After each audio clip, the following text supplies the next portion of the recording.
Welcome back to the Western Journal. I'm Michael Austin, a reporter here at the Western Journal. Today we're joined by Kevin McGarry and Neil Mammon, two men that have founded a new organization called Every Black Life Matters.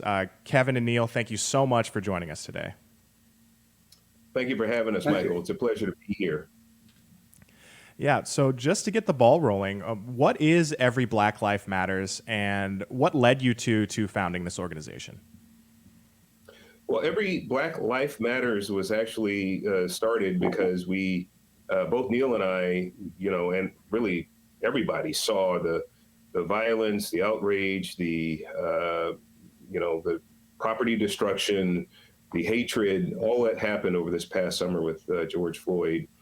And while we agreed with the sentiment, I mean, we saw those 9 minutes of life being taken from George Floyd, and while we agreed with the sentiment that Black Lives Matter, when we started to dig down into the organization, when people started to look at BLM as an organization, especially people of faith and people of moral conscience, they realized that, well, wait a minute, while we agree with the sentiment, we can't necessarily agree with the organization.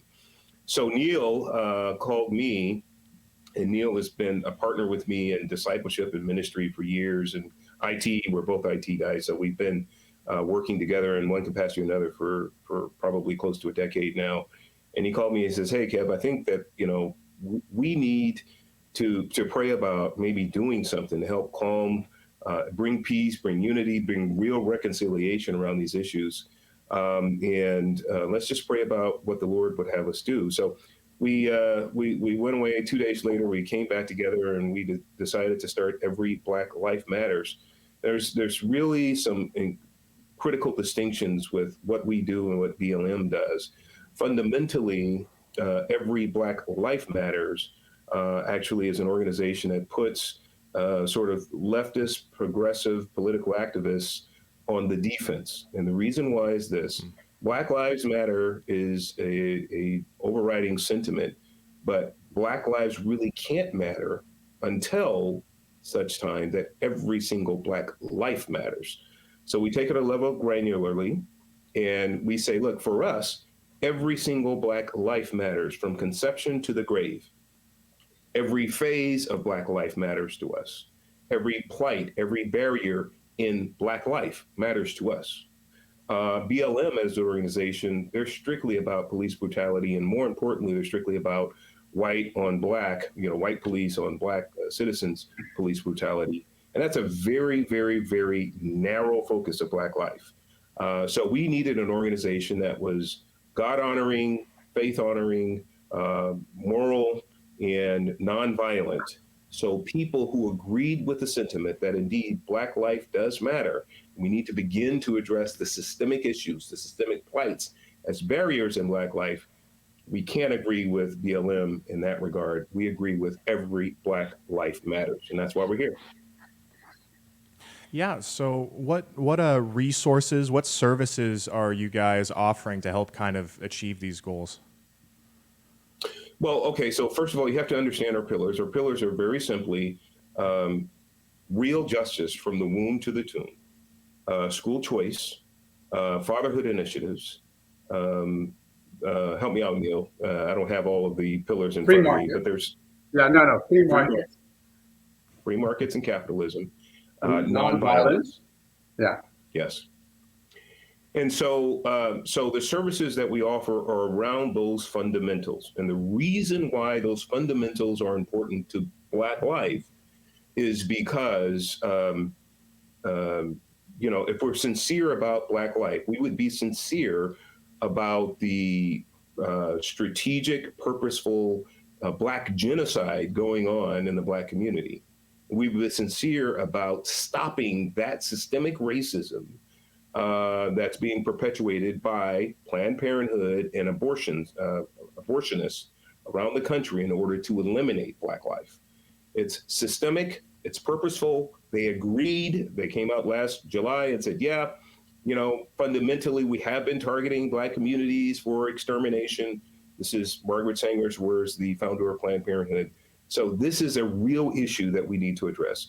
Number two, we found, and all of the sort of cultural anthropologists have found, that if we actually had fatherhood, fathers in the Black home, an increased number of Right. fathers in the Black home, and a level playing field as it relates to education, that we can actually reduce crime and poverty rates by up to 70% in the Black community. So that's why those two pillars are very, very important to us.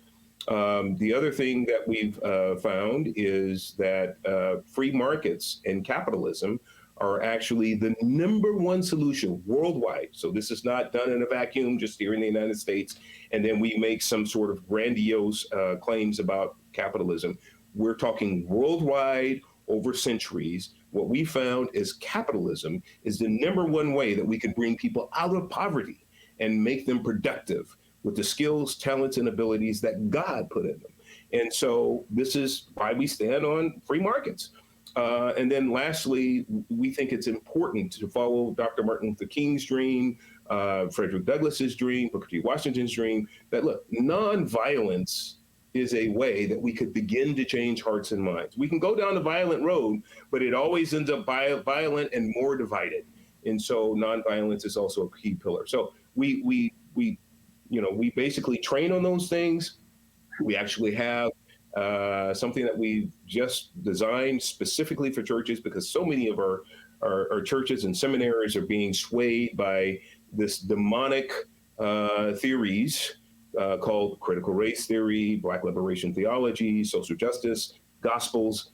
These things are antithetical to what we believe. And so we've designed what we call remnant rising workshops and trainings that we're actually giving to all faith organizations now to provide real clarity as we deconstruct what these things are, where they come from, and why they're here, and provide people of faith, provide the church communities a way to go forward in a way that fully embraces the gospel while fully embracing and reconciling to our fellow men. Yeah. And Did so, I leave anything out, Neil? I want to make sure ahead. Neil has really did also chime in. Yeah. I think what's really exciting about the whole concept of what we're doing is that you don't need to attack people; you just bring them along.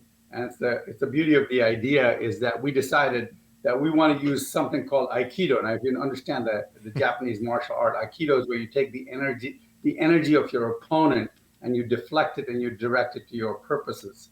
So the idea here is, for instance, what do you say to somebody who's yelling Black Lives Matters at you? You know, you're at a rally or something, there's a bunch of BLM people and they're yelling at you, or maybe you're in a restaurant and they're yelling at you and they're asking you to say Black Lives Matter. And you know you can't, because BLM is fundamentally a Marxist, anti-God organization. So the way we say that you answer that is you use the Aikido technique. And what we say is you go to them and you say, look, I agree Black Lives Matter, but my question to you is, do you think that every Black life matters?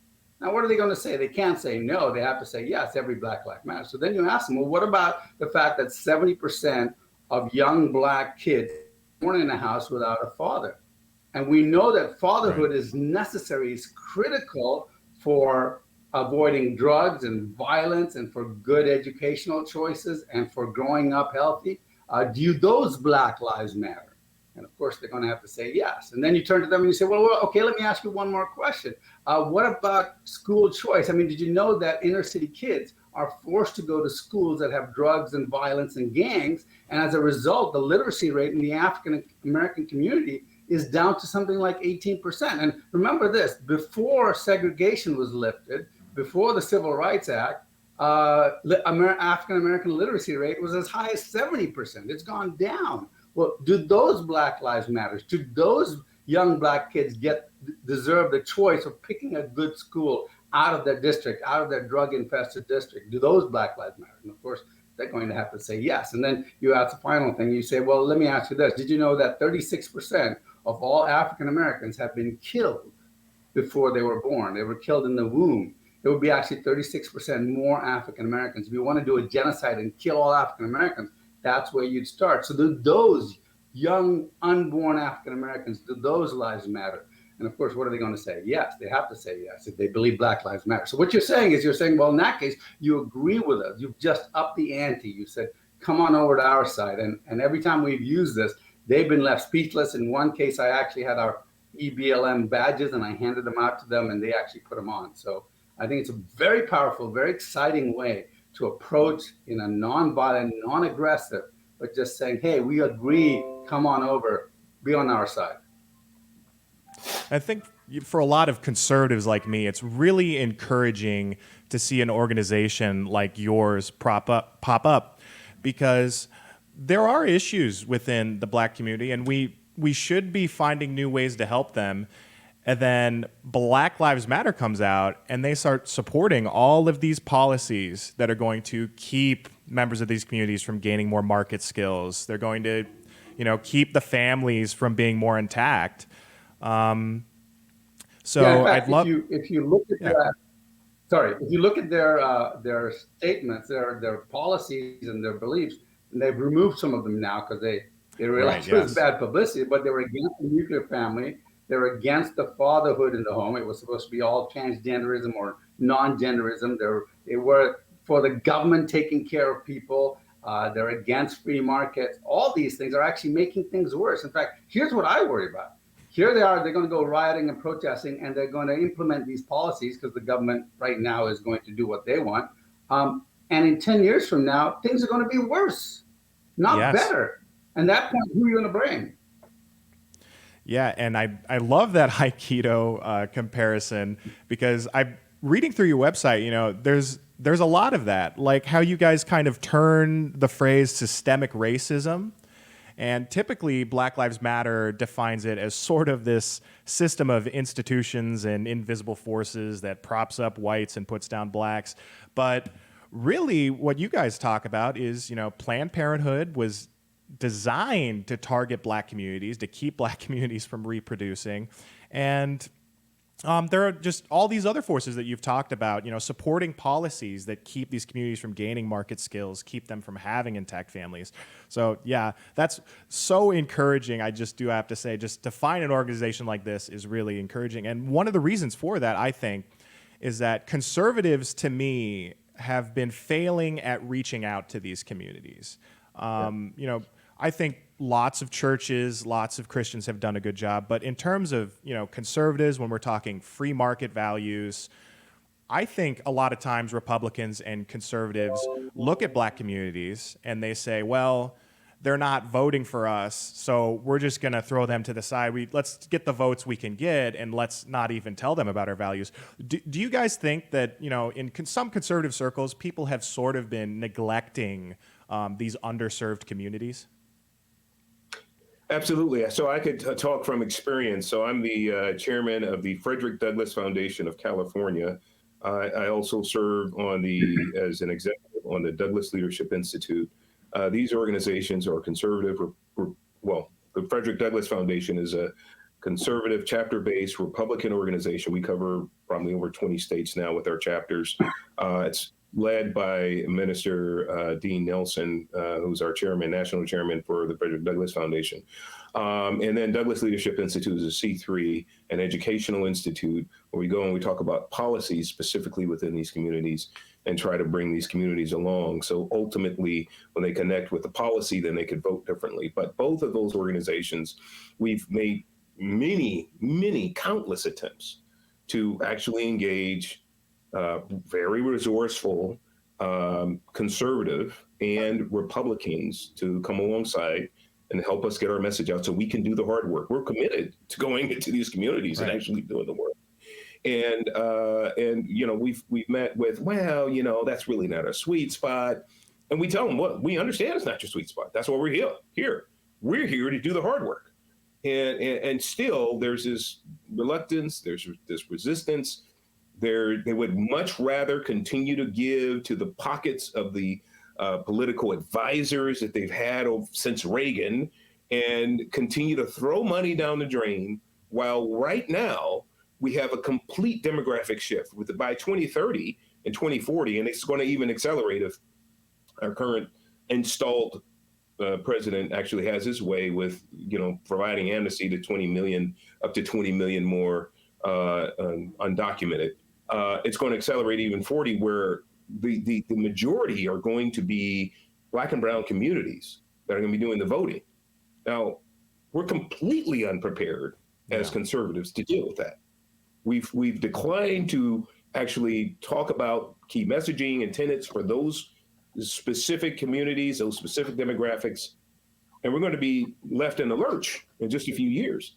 So, so we've got to be better at that. But for us at Every Black Life Matters, we've had some great donor organizations, great support so far.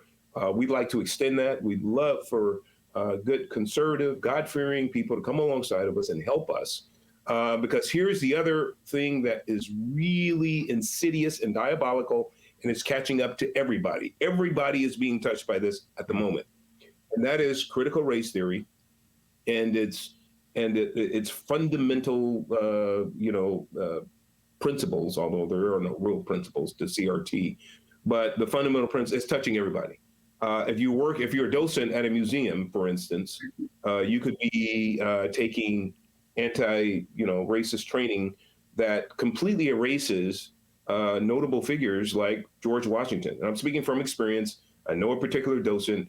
That particular museum is actually going through anti-racist training right now today.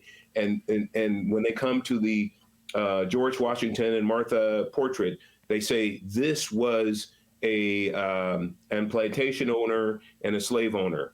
They don't mention the first president of the United States, the man who stood up in the American Revolution, none of that. And so, CRT is big in education, all of our education, K through 12, as well as college. They're teaching that, look, whites, if you're white, if you have lack of melanin in your skin, there's nothing you can do about it. You are an avowed racist. You are irredeemable. You are a cursed generation, all of these things that are completely antithetical. And we're hearing it from our kids and our grandkids when they come and say, look, are you a white supremacist? It seems like that statement was a supremacist statement, or you're white privilege. Are we white privilege, mommy? This is happening, and we must do something about it right now. So Neil and I, African-American led organization, are on the front lines, and we're taking this message to anywhere and everywhere in the country, deconstructing CRT, putting it in its right context as the demonic theory that it is, and we're connecting all the dots, all the underpinnings, so everybody sees what it is. So we're allowing, by God's grace, we're lifting the veil, and we're allowing people to come alongside of us and really begin to address these issues that are currently affecting us and will be affecting us more and more unless we begin to combat it. And let me add one more thing here. Yeah, let me add one more thing here. I mean, I think it's, as I said, it's really dangerous. CRT is probably an insidious, and I claim that it was actually planned by the Marxists back in the 50s, and originates from the 30s in the Frankfurt School. But basically, if you think about it, in the last 5 or 10 years, the number of KKK members have died out. The white supremacist party, I mean, there were probably, I think I was reading the FBI thing, and there was something like 1,500 of them in the entire country, right? And now with Antifa and BLM coming in, they have recruited more people. If you want to create more racists in the country, then you start preaching CRT and you start making a big deal. Because at some point, the European descent people are going to look around and say, we're not racist, we didn't do this, but because you're fighting us, we better band together. And that's the point when we get a racial war. That's the point we have to be very careful, because that is what this is leading to. And believe me, if you go back and you read what G. Edward Griffin said back in the 50s, he said that is the plan for the Marxists for America, because that's the only way they decided they could destroy America, and that is through a racial battle, a racial war. And CRT is something we cover a lot here at the Western Journal, but one philosophy you guys have mentioned that doesn't get as much talked about is Black liberation theory, and we're definitely seeing that permeate the culture a lot more. Senator Raphael Warnock is a huge supporter of Black liberation theory. Can one of you just give a brief explanation for our listeners that maybe don't know what that is? What exactly is Black liberation theory, and how it is a distortion of biblical truth? Yeah, so let me take that, because I actually do a whole talk on liberation theology. So liberation theology comes from the concept in the Bible where Jesus kind of talks about taking care of the poor and helping them out. And throughout history, Christians have been very active. I mean, we're the ones who freed the slaves. We're the ones who stopped child prostitution, temple prostitution. Throughout history, we're the ones who stopped all those things. So what liberation theology is, it goes one step further and says that the job of the church is to redeem and stop oppression. Now, I don't disagree that the job of Christians is to stop oppression. And I don't disagree that the church should be involved in stopping oppression. But they stop at that. The reason we stop oppression is so that we can preach the gospel. And the reason we preach the gospel is because the real core truth is that Jesus Christ died for your sins. And if you believe in him, you shall be saved forever. That's the core truth. But liberation theology stops before that. And I know liberation theology really well because my uncle, yes, my father's brother, was chairman of the World Council of Churches, which is all about liberation theology. So I grew up in a family of Marxists. My dad used to be an atheist and a communist, right? So I was steeped in all of this. So I understand this stuff. So liberation theology basically says our job as a church is to go and redeem the oppressed, is to save the oppressed. And this is where we run into trouble. So what Black liberation theology, it says that, well, what liberation theology says that Christ basically came to redeem the oppressed. Black liberation theology goes one step further, and they say Christ was not only not white, which he wasn't, but he also came to free the Black people, and it focuses on liberation of the Black people, but it goes one step further, and it casts, in many cases, not in every case, but in many cases, it casts anyone who's not Black as the antithesis or the enemy of freedom and liberty. And what happens is basically a twisting of the gospel. It's a complete perversion of the gospel in the sense that it twists and perverts salvation to be that people that lack melanin are actually gaining salvation through their embrace and support of Blacks. So it's a communal salvation, a collective salvation, not an individual pronouncement that you make between you and God through the redeeming blood of Jesus Christ. So it's completely antithetical to what we believe.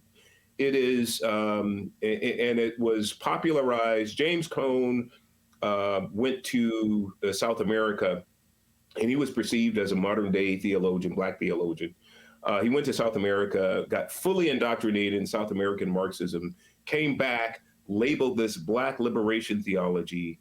And in the Black church, I'm making a generalization here, but it is pervasive. It's huge.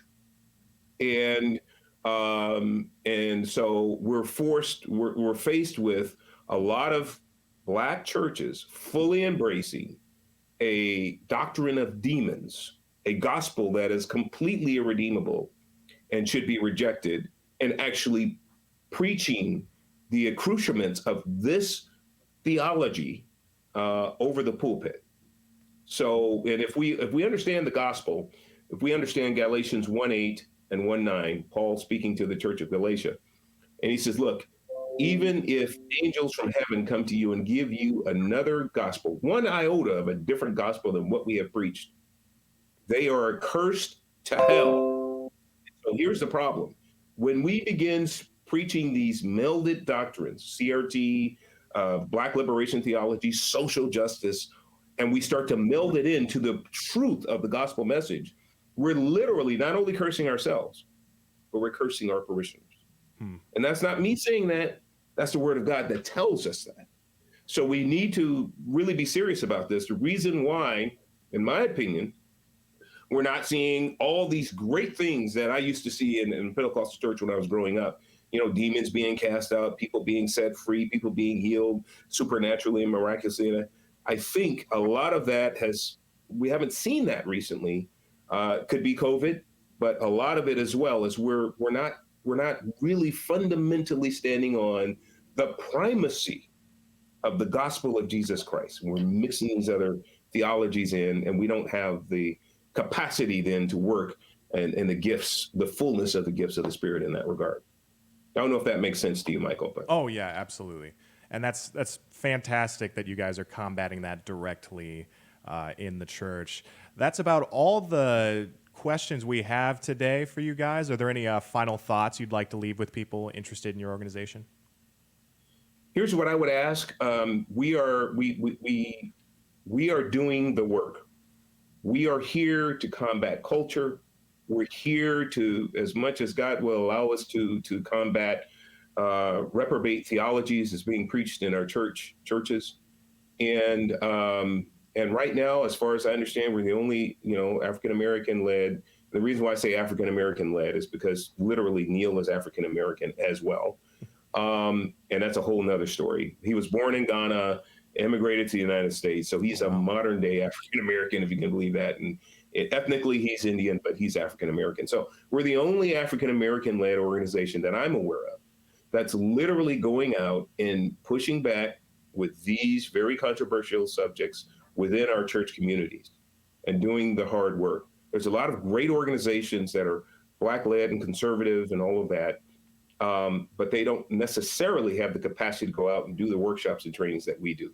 So I'm going to ask all of your listeners and all of your supporters, come alongside of us. Please visit us at everyblm.com. There's opportunities to, download additional, all kinds of stuff, newsletters, interviews. We have a store with you can buy all kinds of great things as well. And then you can also donate to us to help us to make sure that we stand in the gap where you can't necessarily do that. That's why we're here. And we'll gladly do it. And we're confronting all of these areas on your behalf as a partner of ours. So please come alongside us and help us in that regard. Yeah, is there anything you'd like to add, Neil, to that? No, I think Kevin really covers it really well. Yeah. The only thing I would add is that, take our stuff, post it on Facebook, post it on Gab, post it on Parler, spread the word because, and use our stuff. I mean, if you run into people who disagree with us, tag us on Facebook. We'll be happy to join the conversation. Yes. And definitely, thanks for joining us again, guys. It's really been a pleasure. And for those of you out there interested, definitely check out their website. They have some really nice looking merch on there. It's some good stuff. Thanks again for joining us again today, guys. And thank you to all our listeners for joining us. And be sure to check back again with the Western Journal for more exclusive content just like this. Thank you for having us, Michael. God bless you. Hey guys, did you know we have a podcast called WJ Live? The Western Journal's mission is to equip readers with the truth, and that's the same mission we have on WJ Live. You'll hear from writers, editors, and special guests on the most important topics of the day. You can watch us every day at 5 p.m. Eastern, 2 p.m. Pacific on youtube.com/WJ Live. While you're there, help us out by subscribing and hitting the bell so you don't miss any future episodes. See you there.